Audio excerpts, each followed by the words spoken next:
भारतीय जनता पार्टीचे वरिष्ठ नेते माजी खासदार किरीट सोमय्याजी आमच्या सोबत आहेत। सर, जवळपास 5 तास आझाद मैदान पोलीस ठाण्याच्या बाहेर बसल्यानंतर आता आपण आंदोलन संपवलं आहे। नेमकं काय आश्वासन मिळालेलं आणि काय वरिष्ठ पोलीस अधिकारी काय म्हणाले? वास्तविकरित्या हा बांगलादेशीचा रोग एक प्रचंड मुंबईकरांना संताप आहे। आधी मुंबई महापालिकेचे अधिकारी हा घोटाळा कबूलच करत नव्हते।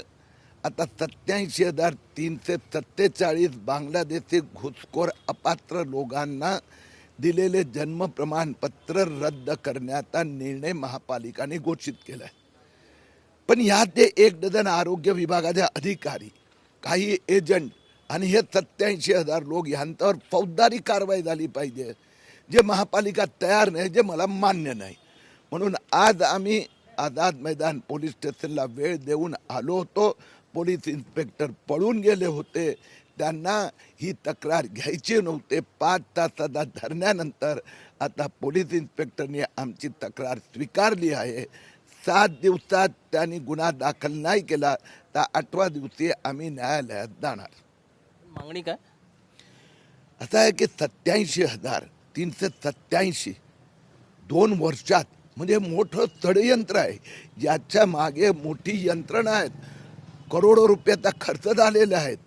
एका बाजूला महापालिकेचे भ्रष्ट अधिकारी आणि दुसऱ्या बाजूला हे सगळे एजंट, यांच्यावर गुन्हा दाखल करून हे जे मोठं षडयंत्र करणारे लोक त्यांना पकडावं लागणार। कारण की हे तर भारताचा, मुंबईचा सुरक्षेचा प्रश्न आहे। आणि त्यात जर आझाद मैदानचा पोलीस अधिकारी ही तक्रार घेऊ इच्छित नसेल तर आम्हाला धरणं द्यावे लागले। अखेर याचा मागे जो कोणी आहे या सगळ्या भ्रष्ट लोकांवर कारवाई करावीच लागणार। एक शेवटचा प्रश्न आहे सर, बांगलादेशीचा जो मुद्दा आहे तो तुम्ही म्हणता की देशविरोधी लोकांचा मुद्दा आहे, त्याच्या विरोधात आपण संघर्ष करत आहात। सरकार महाराष्ट्रामध्ये आपली आहे, केंद्रामध्ये आपली आहे, तरी देखील आंदोलन करावं लागतं, हे शोकांतिका आहे, काय म्हणायचं याला? अरे हे सरकार भाजपचं आहे, देवेंद्र फडणवीस आहे म्हणून तो कारवाई होत आहे। तर ठाकरे आणि काँग्रेसच्या राज्यात तर ते दामाद तुम्ही बघतात ना, पश्चिम बंगाल ममता दीदी तर बांगलादेशीला निमंत्रित करतात।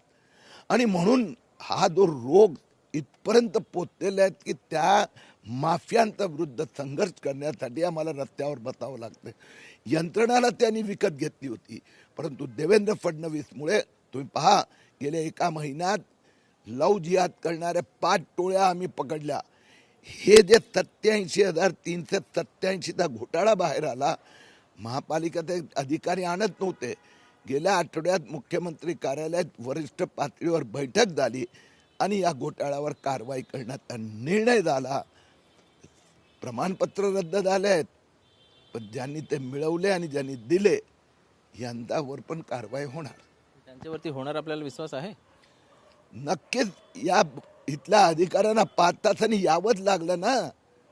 ते पण बांगलादेशीला दावे मानत असेल तर मानू द्या, परंतु आम्ही स्वच्छ बसणार नाही। आणि मला विश्वास आहे मुख्यमंत्री देवेंद्र फडणवीसच्या नेतृत्वाखाली या सगळ्या 87,000 आणि जे महाराष्ट्र मुंबई महापालिकेचे भ्रष्ट अधिकारी यांनाही जेलमध्ये पाठवणारच।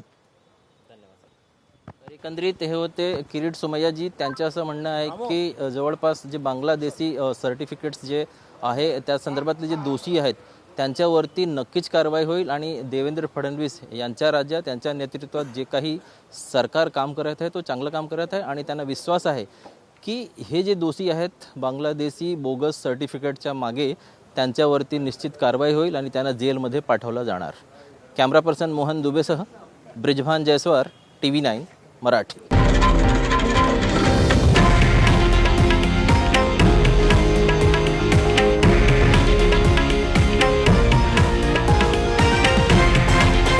हे आहे देशातील नंबर 1 न्यूज नेटवर्क आणि आपण पाहत आहात TV9 मराठी, एकमेव।